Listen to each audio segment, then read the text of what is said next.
የልዩ ዘመቻዎች እዝ 65ኛ ዓመት የምስረታ በዓሉን በተለያዩ ዝግጅቶች ከየካቲት 7 እስከ የካቲት 15 2018 ዓ.ም እያከበረ ይገኛል።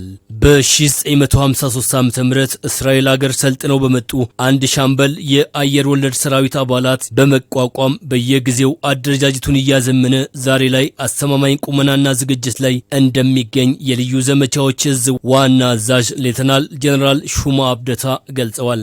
በአንድ ሻምበል እስራኤል አገር ሄዶ የአየር ወለድን ስልጠና ወስዶ ተመልሶ ወደ ኢትዮጵያ መጥቶ ዛሬ የኛ ቦሌ ኢንተርናሽናል አየር ማረፊያ አሁን ያለው ቦታ በወቅቱ ሜዳ ነበርና በዚህ ሜዳ ላይ ከእስራኤል የመጡ እነዚህ ጓዶች ከአውሮፕላን በፓራሹት በመዝለል ንጉሠ ነገሥቱ በቦታው ተገኝቶ ሌሎችም የሲቪል አስተዳደሮችና የመከላከያ አመራሮች በተገኙበት ሾው አሳይቶ በዛን ጊዜ በንጉሱ የዚህ ለዛሬ ለልዩ ዘመቻዎች ኢዝ እርሾ የሆነው ኃይል በዛን ጊዜ እንደተመሰረተ በነጋሪት ጋዜጣ ታትሞ የወጣበትና የታወጀበት ነው። የማይበገር ጽናት የማይታጠፍ ማንነት በሚል መሪ ቃል እየተከበረ የሚገኘው የምስረታ በዓል ባለፉት 6 አስርት ዓመታት የሀገርን ሰላም በማስከበር ረገድ እጅግ ከፍተኛ አስተዋጽኦ ስለማበርከቱ የልዩ ዘመቻዎች እዝ ዋና አዛዥ ሌተናል ጀነራል ሹማ አብደታ አስታውቀዋል። በተለይም በ1969 ዓ.ም በኤርትራ ናቅፋን ተራራ በጠላት ተከቦ የነበረውን የወገን ጦርን ከጠላት ጉሮሮ ፈልቅቆ ያወጣበት የጀግንነት ታሪኩ ሁሌም የሚወሳ ስለመሆኑ ገልጸዋል። አንድ የአየር ወለድ መዝለል ያለበት በሳይንስና ጥበብ የተቀመጠ ከፍታ አለ። ግን ደግሞ ወገን ኃይል ከበባ ውስጥ ነው ያለ። ዝቅ ካለ አውሮፕላኑ የሚመታበት ሁኔታ ከፍተኛ ነው። በጣም ከፍ ካለ ደግሞ ጠላት ውስጥ ነው የምትወርቀው።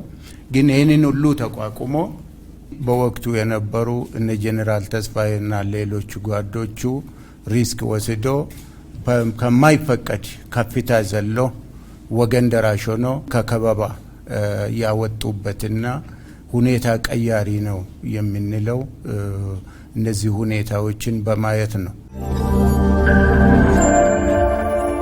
ኤርትራ ሀገራችንን በወረረ ጊዜ ቅድሚያ ወረራውን ለመመከት የደረሰው የኮማንዶ እና የአየር ወለድ ክፍል ዛላምበሳ እስከ ፋጺ የመጣውን ጠላት አንድ ሻለቃ ብቻ ተሸክማ ዛላምበሳን አሻግራ ድል በድል አርጋ ከዛ በኋላ በሞራል በህሌ በወኔ ሌሎች እንቅፋት ገጥሞት የነበሩ የሰራዊት ክፍል ራሱ ተነስቶ ከዚህ ጦር ጋር ተዋግቶ ውጊያውን ቀይረን ከዛ በኋላ ኢትዮጵያ በድል ውጊያውን እንድትዋጣ በር የከፈትንበት ሁኔታ ወገንም ጠላትም የሚያውቀው ነገር ነው። የልዩ ዘመቻዎች እዝ በሶማሊያ ይገኝ የነበረውን አሸባሪ ቡድን በመደምሰስ ረገድ ያበረከተው አስተዋጽኦ እጅግ ከፍተኛ እንደነበረ የልዩ ዘመቻዎች እዝ ዋና አዛዥ ሌተናል ጄኔራል ሹማ አብደታ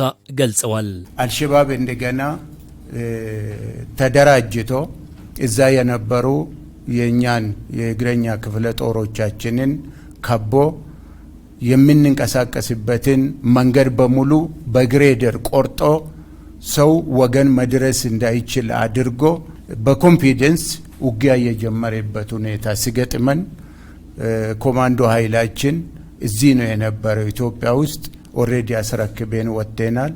በቅስፈት ግማሹን በአውሮፕላን ግማሹን በምድር አድርገን በፍጥነት ደርሰን እሱ የቆፈረው መሬት ተሻግረን የከተማ ውጊያ በማድረግ የተከበበውን ሰራዊታችን ከከበባ ማስወጣት ብቻ ሳይሆን ሞቃዲሾን ሶማሌን ነፃ አውጥተን የሶማሌ መንግስት እና የሽግግር መንግስቱ በወቅቱ እግር እንዲተክል ያደረግንበትና ለዓለምም ህብረተሰብ በደንብ ያሳየበት ወገንን ያኮራ ጠላቶቻችንን ደግሞ እያሳፈረ የመጣ ክፍል ነው። ሀገር በተለያዩ ጊዜያት የገጠሟትን ፈተናዎች በድል በመወጣት የሚታወቁት የኮማንዶ አባላቱ በተለያዩ ተፈጥሯዊና ሰው ሰራሽ አደጋዎችን በመቀልበስ ረገድ ያበረከቱት አስተዋጽኦ ትውልድ የማይዘነጋው ስለመሆኑ ገልጸዋል። ኮማንዶ የተቆለፈውን ቁልፍ መፍታት ስለሆነ 10 ኪሎ ሜትር 40 ኪሎ ሜትር ከጠላት ጀርባ እየገባን ጠላትን ከጀርባ እየመታን ፊት ለፊት የተቆለፈውን ውጊያዎችን እየፈታን የውጊያን ፍጥነት እየጠበቅን ግለቱን እየጠበቅን በተለያዩ የመሬት ገጽና አየር ጸባይ ውጊያውን ለመዋጋትና ለማሸነፍ ነው የምንሰነጥለውና ከዚህ ተነስተን ህዝባችን የተፈጥሮና የሰው ሰራሽ አደጋዎች በሚገጥሙበት ጊዜም እዚህ ላይ በሄሊኮፕተር በጀልባዎች በሌሎች ነገሮች ታግዘን ወገንን ከአደጋ የታገርንበት ብዙ ነው። የልዩ ዘመቻዎች እዝ የተመሰረተበትን 65ኛ ዓመት በዓል በአየር በምድርና በውሃ ላይ የተለያዩ ትርኢቶችን በማቅረብ ከየካቲት 7 ጀምሮ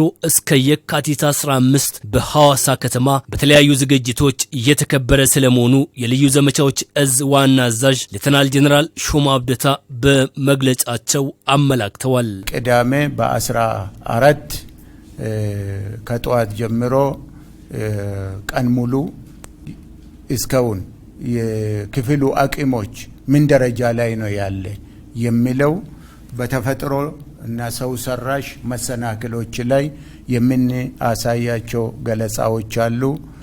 እሁድ ከሰዓት በፊት አጠቃላይ ከሐዋሳ ህዝብ አጠቃላይ እና ዙሪያው ካለው ማህበረሰብ ጋር የመጠቃለያ ፕሮግራሞች ስለምንፈጽመው ሁሉም ህዝባችን የሰራዊታችን አባላት በሙሉ በዚህ ላይ እንዲሳተፉ እግረ መንገድ ለህዝባችን ጥሪ አቀርባለሁ። አመሰግናለሁ።